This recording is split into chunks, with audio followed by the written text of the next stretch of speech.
Not to beat a dead meme, but if you're expecting some 1912 black and white German film or an abstract romance experimental piece from the 50s, you're on the wrong video. But anyway, as you can see by the title, in celebration of the channel hitting 20,000 subscribers, I wanted to talk about my 20 favorite films of all time and let you guys in on my personal movie history. All in hopes that you guys get to know me a little better, but most importantly, I want to talk about the shit I love while I have the chance. Before we get into it, yes, after my list we are going to get sentimental. I have so many thoughts and emotions about this new milestone, and I have been waiting to really dive into everything that's happened on this channel since I started it a little over 3 years ago. But in the simplest terms, thank you guys so much for all your support. It truly, really means the world to me. But if you don't want to hear a sappy spiel, I totally understand. So first, let's get into my favorite, not what I think is best, but my absolute favorite films of all time. The sentimental value they hold to me and why I couldn't live without them. Jesus, that sounded dramatic, but you know what I mean. And first, of course, I have some honorable mentions that I couldn't bring myself to leave out of this video. Also, I did want to do this on camera, but I haven't figured out a set for me to record on camera because my apartment is pretty small, but I'm still here. Hello.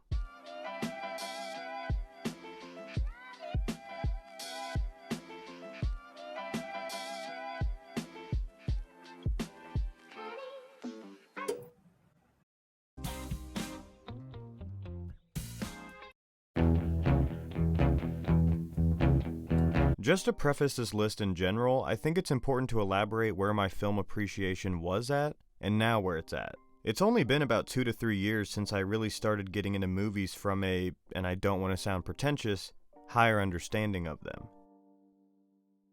Before, it was solely entertainment, but now it's more from an analysis standpoint and also a technical standpoint. So as you see the list, it's going to focus more on nostalgia and entertainment rather than this is the best writing or symbolism I've ever seen. Of course, the connection aspect is still really important. Obviously, these movies wouldn't be there if I didn't connect with them. I just never critically thought about them, if that makes sense. My favorite movies in high school, which was only 5 to 8 years ago, were stoner films and film bro movies. Yes, I was that guy. I know. So movies I've seen recently like The Lighthouse, Whiplash, and Birdman could make the top 20 after I've sat with them for longer, but they are just too fresh for me. I probably wouldn't have liked them as much when they first came out if I'm being honest. And the same thing applies to movies that are literally just too new to have them so high, even though I consider them 10s and some of my favorites in this short time frame. Films like The Iron Claw, Babylon, and Longlegs, while being some of my favorite experiences, are just, well, they just came out, so I gotta see how I feel about them a year from now. Sorry, I know I'm yapping, but last thing before the actual list. Channel favorites. If I make a video about a movie, I'm going to like it more no matter what. These videos are one of the things I hold highest in my heart and are truly me being as personal and expressive as I can be to you guys. I gotta keep some anonymity on the internet. But these are my babies, my creations. So the analysis and connection to life that I make with these films into the form of an artistic expression, if that's what we're calling it, inherently connects me more to the film itself.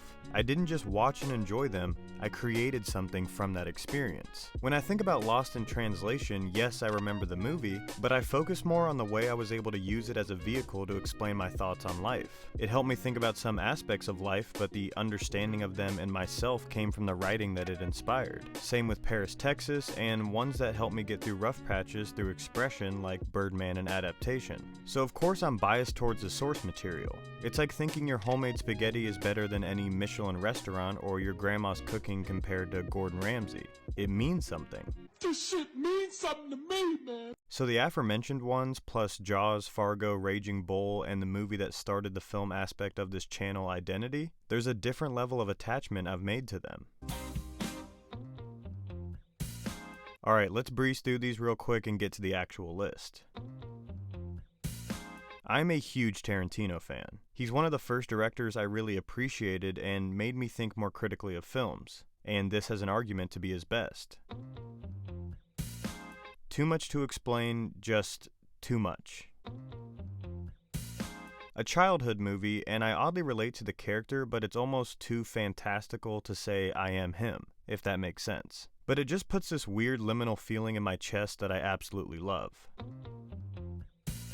I love me some Linklater more than the next guy, but come on. I'm a guy who grew up in the early 2000s, and that's literally what this movie is about. It's almost too on the nose to be in the top 20, but man, is this literally just me. Can't watch it more than 2 times, but I loved it when I did. Not sure exactly why, but I loved this movie in high school, and me and my friend Eric would quote it all the time. I still love it, but it was my favorite at one point in time. My all-time favorite genre is horror, but it's a genre that comes with a lot of schlock. And I love it. It's just part of the culture. A bad horror movie is still a good time for me. The Saw series, Final Destination, I love that but they just don't make the cut. Same thing, except these are objectively good movies. I grew up on them, and they are the founding fathers of horror. My favorites are Jaws, Nightmare on Elm Street, People Under the Stairs, and The Thing, which almost made the list.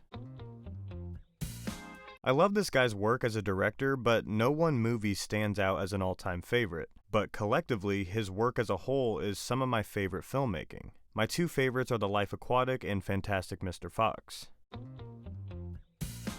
Same to this guy, except he is one of the best there is. He has arguably 4 perfect movies and overall is probably a top 3 director to ever walk the face of the earth. The Master, Punch Drunk Love, Boogie Nights, There Will Be Blood, Inherent Vice, Licorice Pizza. This dude is the Michael Jordan of filmmaking. A near perfect catalog. Punch Drunk Love and The Master are probably my favorites though.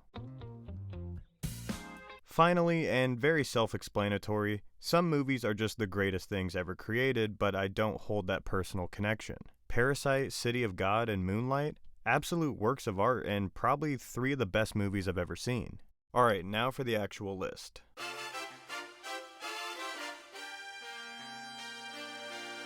See, this is why I needed to explain myself. So as we go down the list, you're gonna notice that I love basketball. Like, a lot. I do like other sports, but not only was basketball my first love overall in life, when it comes to sports films, no one really does it like basketball movies. This is also the only real comedy on my list, and while I don't think it's the funniest movie ever, I think it's my favorite comedy because of the basketball connection. And I wanted to add at least one in general. While this movie probably hasn't aged the best, it holds a very special place in my heart. It's a movie my dad loved and we would quote together a lot when I was younger, and I think it was the first raunchy movie I was allowed to see. It uses a very historical sports moment with the merge of the ABA and the NBA super well and for great comedic effect. It's one of the only Will Ferrell movies that I really like and find funny. Andre 3000, one of my favorite rappers ever, does a fantastic job acting in this. It's got the 70s vibes down and the quotable moments are through the roof. But the main reason I added this is because it's a top tier comfort movie for me. Earlier this year, I was having a terrible panic attack, like I thought that was it for me, and my friend, shout out to Trevor, just simply asked me, what movie do you think would help calm and distract you? And without hesitation, I said Semi-Pro. And man, it worked really, really well. This kind of feels like a no-brainer. Obviously it has high praise from many, but I'll go into some more personal reasons why I love it. For one, I am a huge Jake Gyllenhaal fan. As the years have gone on, I can understand why people don't see the appeal, but he's in some really good movies, not including Nightcrawler, that's just not my vibe, and I think his role in Prisoners is his best. Aside from the insane level of acting from an insane cast of top-tier actors, and the incredible story, the visuals in this movie are what I think of every single time. My favorite weather is overcast, preferably just after it rains, and my dream is to live in a foresty Pacific Northwest style town. This movie being a perfect example. The entire film is on a gloomy day and it's put through the twilight filter, bringing out my favorite natural colors of the outdoors. I could just watch this movie in silence and be happy. Scooby-Dooby-Doo, where are you? We got some work to do now. If we are just talking about the components that make me the man I am today, Scooby-Doo as a whole is very high on that list. I have so many personal anecdotes related around our favorite mystery-solving crew. I could list off so many Scooby-Doo eras and episodes and honestly kind of want to make a video ranking them. But the 4 straight-to-DVD movies created from 1998 to 2001 are a moment in cartoon history. If you are an older Gen Zer, these are as defining of movies as any Pixar classic.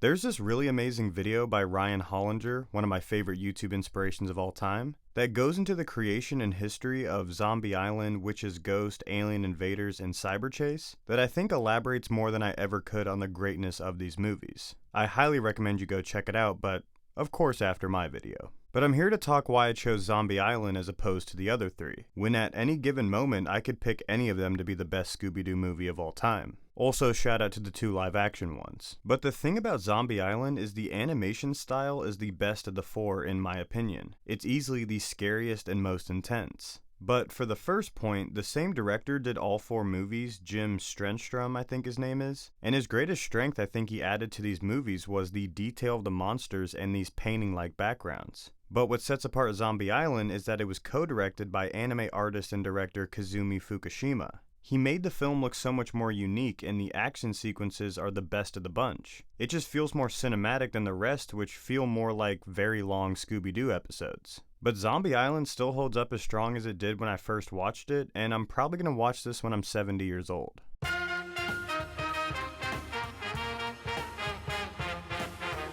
Alright, this is where my film bro past starts to become more apparent, but this was like my first favorite movie. The first one that I made my entire personality. But the thing that separates it from the others is that I truly believe Pulp Fiction is one of the most well-written stories from a dialogue perspective, probably ever, which again, take that with a grain of salt. I think it transcends the film bro category into an objectively classic and groundbreaking film. And I'm not going to review it because it might be the most talked about movie for the last 30 years, but I am not ashamed to say that I truly believe it is a perfect 10 out of 10 movie. My family has quoted this film since before I was born, and I came into this world almost predestined to be attached to it. There's not really much to say. It's cinematic greatness.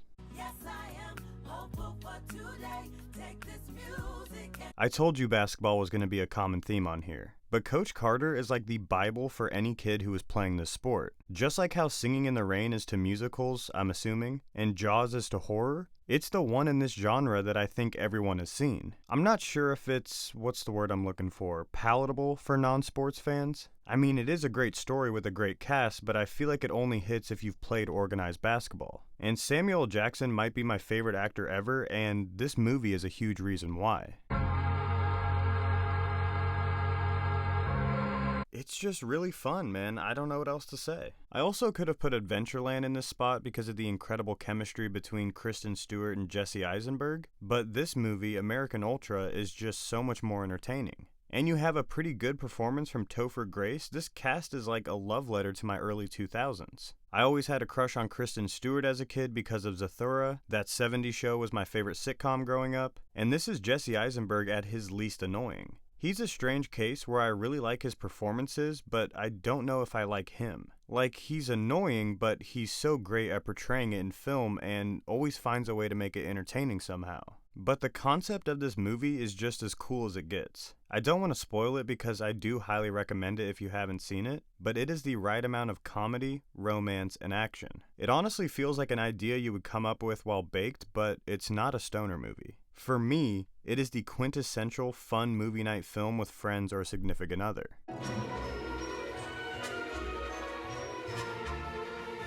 So here's where my obsession with the 80s started. I think I watched this and Ghostbusters every year for Halloween from the ages of like 5 to 10 years old. It's my first non-cartoon childhood movie that I had to add to the list. And I have this very specific, deeply ingrained memory of watching this for the first time at a summer camp, and I think if I didn't have this memory, this might not make the top 20. But when I go to my happy/nostalgia place in my head, putting myself in the mind of my younger self, every time I'm watching this movie. And who didn't want a little alien friend growing up? Just look at this guy. Alright, now this is actually where my 80s obsession stems from. The Breakfast Club is a movie that I've watched periodically throughout my life, and every time I watch it at a different stage, I not only take away something new, but it feels like a new experience. As a kid, I'm like, man, I can't wait to be in high school, they all seem so cool. In high school, I just couldn't believe the difference in eras, and my longing for being a kid in the 80s began. It didn't help that Stranger Things came out too. Then in college, it made me have a newfound nostalgia for high school. Then watching it now after college as a quote-unquote adult in the real world, I'm just glad I wasn't like any of them. It goes from feeling like an adult movie to a kid's movie. The fundamental change of thinking this girl was weird and looked hot after the makeover, to then having this girl be the blueprint for my type in women now, is a psychological concept that needs to be studied. She's really the coolest one of the group, and then this guy is a straight loser. But all jokes aside, I say this to say, this movie is timeless. I talked about it in my video about Hangout movies, so if you want to know more of my thoughts on why I like it so much, link in the description. But for being somewhat of an 80s time capsule film,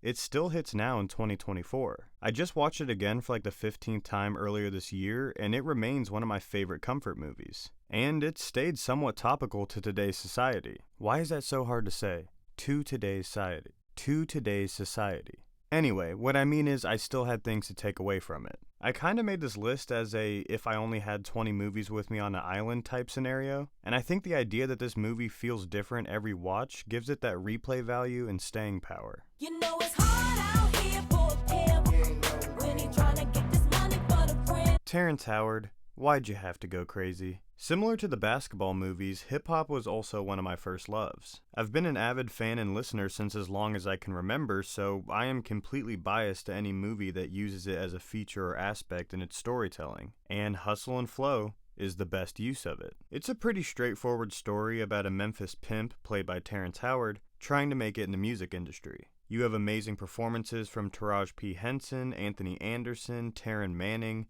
this guy, with cameos by Ludacris and Juicy J. Now, the story is great. It's emotional, it's raw, it's controversial, it has the underdog element with a bittersweet ending, but the music, the point and inspiration behind the movie, is what elevates this to a top 20 favorite of all time. Project Pat, Juicy J, and DJ Paul of 3 6 Mafia did the main song for the movie It's Hard Out Here for a Pimp, which is just an all-time classic song. And they were very clearly big influences to the movie, them being the faces of Memphis rap at the time. Terrence Howard even performs an original song called Whoop That Trick, which is almost as good. And the soundtrack features Mike Jones, E40, Juvenile, and Boosie Badass. And for this movie, this music, and hip-hop as a whole to have the impact it did with this film, so much so that it won a Grammy for Best Original Song, it's just so important for what is my favorite genre of music. Now, I would be remiss if I didn't point out the obvious. Yes, I clearly love 8 Mile, and I honestly feel like it can share the spot at number 12. But Hustle and Flow is an overall better movie with better original music, and it's an original story, not just a semi-Eminem biopic. All the leaves are brown, and the sky is gray. I actually don't even know where to start with this movie.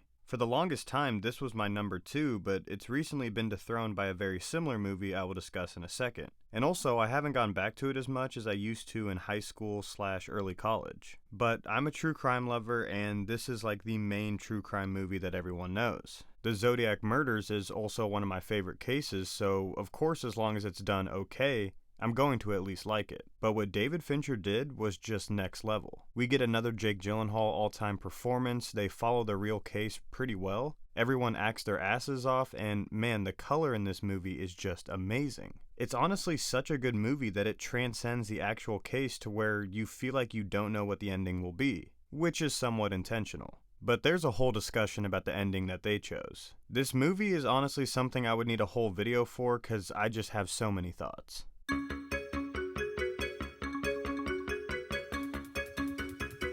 Some more 80s obsession, except the location is what brings this movie to a top 10. Astoria, Oregon, where they filmed this, I'm not kidding, I will be moving there one day. You get the beach, the forest, and the mountains, I mean, come on.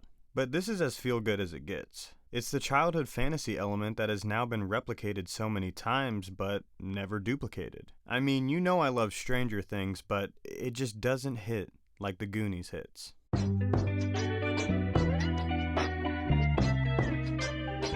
This is the movie I was referring to in the Zodiac portion. I'm not going to talk about this too much because I made a near 40-minute video all about it and the real case it follows, link in the description. But what I will say is, I never thought a true crime movie would top Zodiac until I watched Memories of Murder. After watching about 3 or 4 times and heavily researching the real case, I can honestly say I believe this is better than Parasite, Bong Joon-ho's most acclaimed movie. And I know that's a wild take, but I have 2 more very wild ones coming.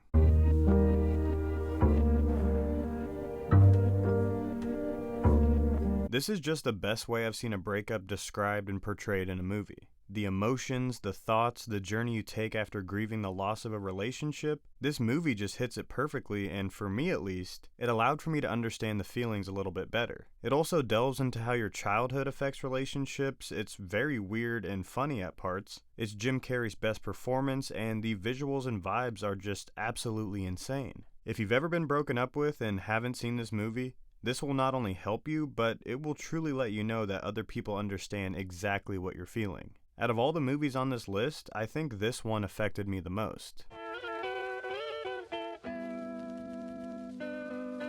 Another movie I've already done an extensive video on, link in description again, so I don't want to give the same spiel. But I feel like this might be the most surprising entry on the list. One, because it's the newest, it came out only 2.5 years ago, but I feel like the general public isn't so high on this movie. From the moment I first watched it in theaters, I've been so attached to it. It's like that album that you tell everyone to listen to, or that it's the one you associate with yourself the most. That's my movie type beat. And before you click off the video, because I know this might bring some backlash, I think Nope is Jordan Peele's best movie. Yes, it's better than Get Out. Let's just be real here. As much as I love Get Out and grasp what it's trying to say, there's only so much I can understand and interpret with the subject matter. It hits, and I absolutely love the symbolism and message, but the message from Nope is more, well, understandable and relatable from my perspective. And that's not why I like it more. I do find it far more entertaining, but the analysis I did in that video and the new things I've gathered after each watch have set this movie apart from anything else I've seen in a very long time.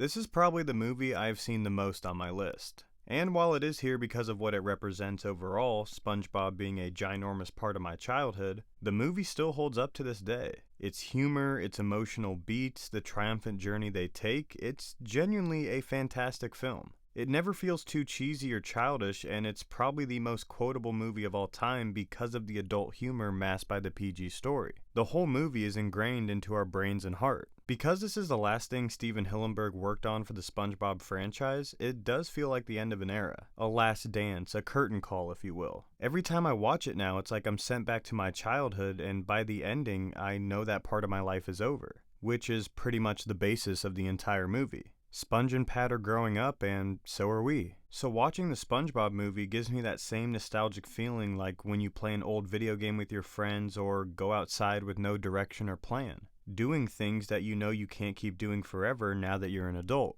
And as they lay there on their near deathbed, the power of their friendship paralleled with the one you've built with your friends reveals its importance in your life. You will always ride or die with each other even as you start to grow apart with age. Just like how Sponge and Pat were always there for you, and will always be a part of your life. I did not expect the SpongeBob movie to be the most emotional part of this video, but wow.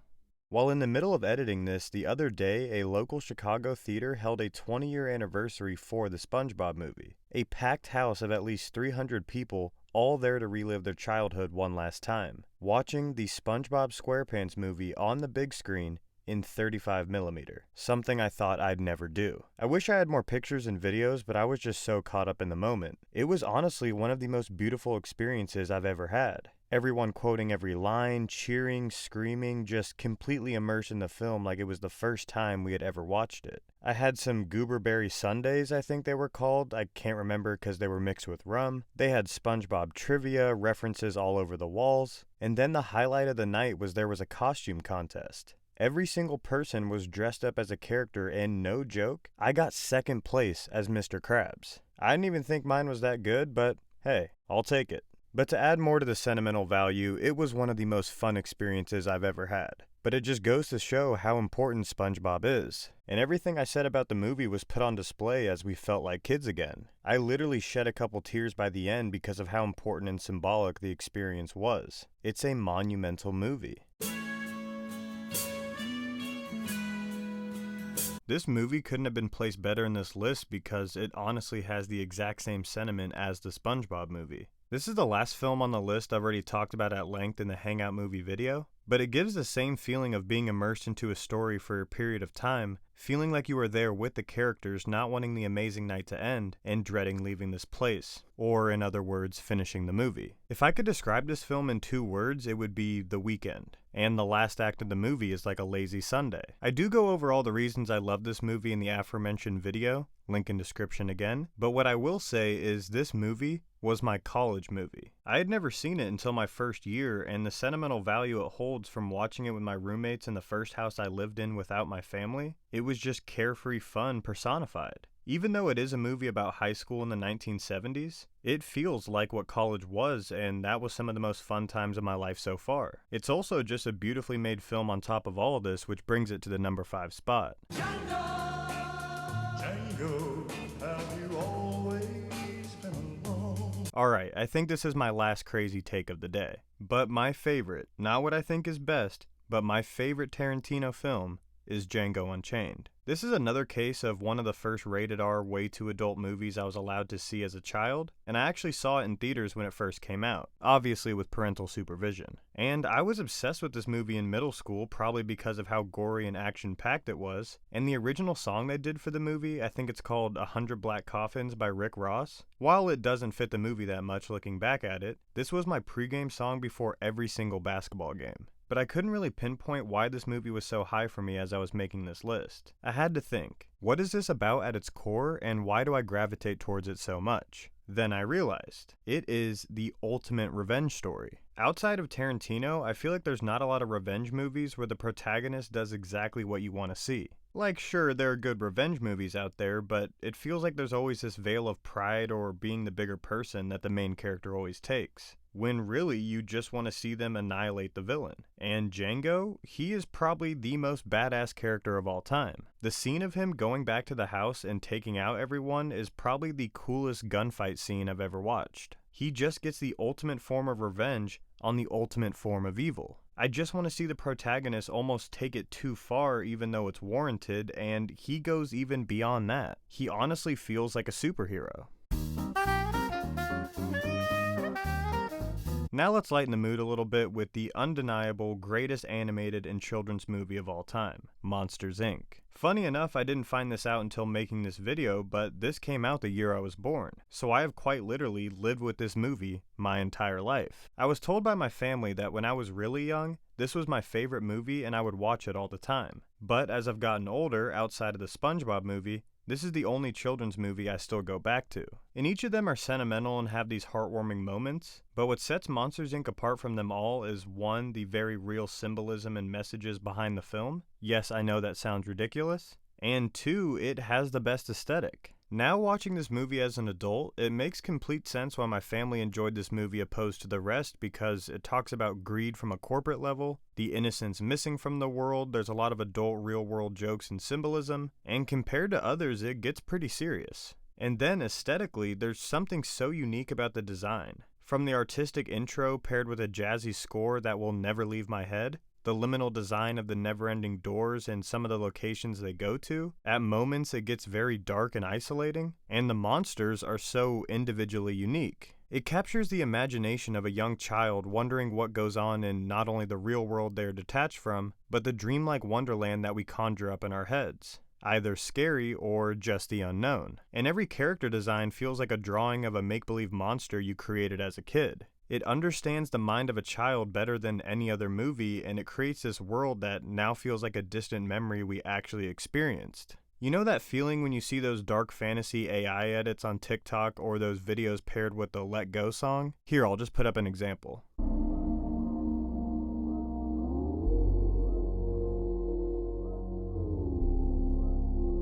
You know, where it feels familiar, like you went there in a dream or something? That's what this movie feels like, but in the best way possible. It is early childhood personified. And I'm grinding until I'm tired, so you ain't grinding until you tired. Because this is a lesser known movie in general, but also in the sports film world, I'll give a quick synopsis. Based on a true story that they follow very well, the John Ehret Patriots, a 2005 high school basketball team in New Orleans, in the movie coached by Forrest Whitaker, set out on their upcoming season with state championship aspirations. And if you know about 2005 in New Orleans, This is when the devastating Hurricane Katrina ravaged through the city, becoming one of the worst natural disasters in modern America. The story follows their journey after the incident as they try to piece together a resemblance of a basketball team with little to no resources and, of course, immense amounts of hardship. It takes the standard underdog comeback story that is essential to any great sports film, but is so much realer and heavier than a lot of them. The actual basketball gameplay is decently realistic and just awesome overall. You know, actually after watching Coach Carter recently, hurricane season basketball gameplay is a lot more realistic. The cast is insanely stacked and it completely immerses you into the southern Louisiana culture. But most of all, it is as feel-good and inspiring as it gets. A problem with a lot of these kinds of stories is they can come across kind of cheesy as you get older, whereas hurricane season stays the same level of dramatic throughout. Again, being that I played basketball throughout my childhood, there's a lot of life lessons and experiences within the sport that I took with me that apply to life as a whole. There's some things that I just will never forget, and the basketball movies are no different. This isn't just the best basketball movie there is. It's a lesson on perseverance, community, childhood trauma, all told from the perspective of a real-life story that almost seems like fantasy. But why do I love it? For one, the greatest rapper alive as long as he's still breathing, Lil Wayne, is in the movie and plays a larger role than you'd expect. And he's hilarious in it. Bow Wow is also in it and has some insane handles. I wonder if they did a body double or something because I don't know if he's that good at basketball. Chris Paul and Caron Butler make an appearance. This guy plays the perfect villain to hero role. The soundtrack is amazing. And most of all, Forrest Whitaker is outstanding. He's almost too good of an actor to be in this movie, very similar to Samuel L. Jackson and Coach Carter. Both are very much important coach/father figure characters for any young boy who plays this sport, but I would actually really want Forrest Whitaker to be my coach. One finger can't pick up a pebble, but one hand can move the earth.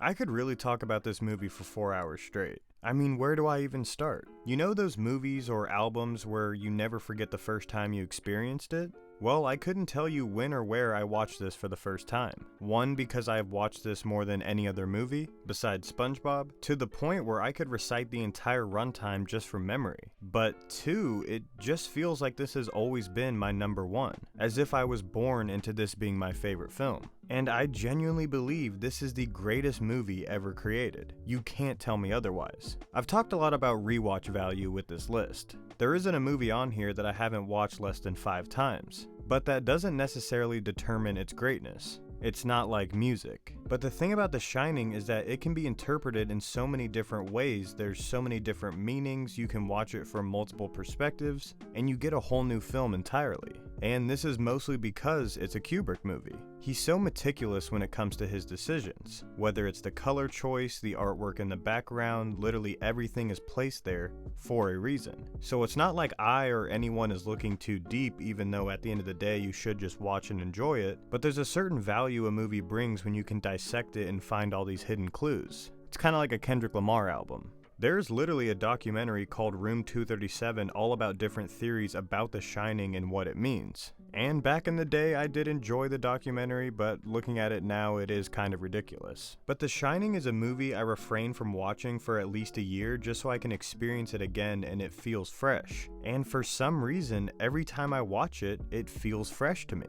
After watching it almost 15 to 20 times, it just never feels boring or monotonous. It's my favorite Halloween movie, and it's an even greater watch for the wintertime. And I've gotten so many different things from it as I've gotten older. When I watch it at different stages in my life, I can feel like Jack, I feel like Wendy, of course when I was younger I felt like Danny. I just can't get enough of it, and I've watched it more times than I can count. To me, it is the ultimate movie experience. You are stuck in the hotel with them, but you never truly leave. The feeling it invokes and the thoughts that linger as you realize more and more about it just never leave your mind. I think it's the most immersive film that there is. Oh, and then the obvious, Jack Nicholson is the f***ing GOAT. So yeah, those are my 20 favorite movies of all time. Alright, time for the sentimental portion. The reason we are here in the first place. 20k beautiful subs on the channel. This is the main reason the video has taken so long, and also I got a little sick at the SpongeBob movie, but I just can't find the right words to say or even know what I want to talk about. I'm simply just in shock. I had done a lot of online content before this, around 6.5 years since I started. Over 1,000 pieces, 400 YouTube videos, interviews, reactions, I made clothes for artists,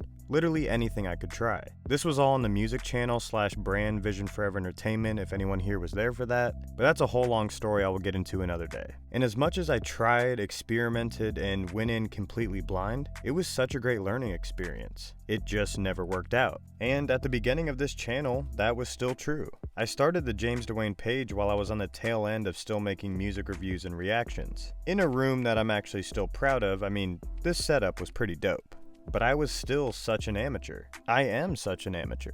I'm self-taught with everything regarding YouTube, and I just do things until I learn how to do them. So when I started off with the Manifest recaps, I didn't care, but I still loved doing it, if that makes sense. I just went with whatever came to mind and based it off the years of YouTube viewing I had done. Now, as low quality as I think those early videos on this channel are, I don't want to get rid of them. Well, obviously because of the insane amount of views they have, but I still truly believe there was some good writing.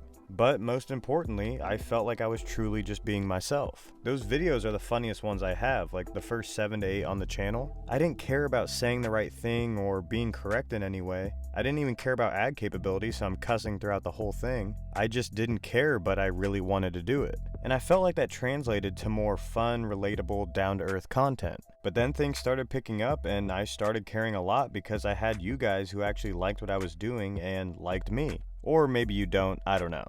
But I got more refined as a YouTuber from a technical standpoint and just gained experience. But I tried to carry that same carefree energy while being a little more professional. It's still very honest, just from a different perspective. But now, this is my proudest achievement. I care more about this channel than ever before and more than most things in general. That's why there's not a new video every 3 days or everything being centered around gaining popularity, because I want to make exactly what I want and make it as good as possible for you guys. And obviously myself, but if that was the case, I'd just watch them by myself. You've supported me through this whole journey, whether you just like the videos, watch every now and then, critique them. It has given the channel and, quite honestly, myself, purpose. So as I hit this new milestone, I have a lot of reflecting to do. I want to keep making video essays, those are my favorite thing to make. Of course, reviews and explanations. Not sure if you saw my latest video, but I want to make more edits like that as well. I just want to do everything I can as I get better, learn what you guys like, meet new people through this channel, and just grow as a person with it. And your support has directly affected my life now. Not only with the constant inspiration, motivation, and again support, but I've actually gotten a job because of this channel. I can't really get into specifics, maybe one day, but it is a large reason why I don't have as much time to dedicate to the videos. But that doesn't stop me from staying up and recording these videos. What time is it right now? 2:02 a.m. It's all because of you and your support for me. I'm probably going off the rails here and not piecing this together how I intended, but I had to just speak from the heart. So I say all of that long spiel to say, thank you so much. New videos will always be on the way. I mean, I'm gonna be doing this until I'm way too old to even be online. And this is really just the beginning. I know that sounds cheesy. It sounds cheesy just saying it out loud, but I just really started to get my feet up from under me the last 6 months. Every new video I post I like more than the last because I feel like I improve every single time. So thank you for taking this journey with me, and I hope you stay along for the ride. Alright, I'm gonna try and stop right there before I get too serious and cry into the microphone. So let me know your favorite movies in the comments. I will accept a top 20, even a top 50. Let me know. Always let me know what videos you want to see or what you want to see me talk about. And I know I've said it 70 times already, but I really can't stress it enough. Thank you all so much.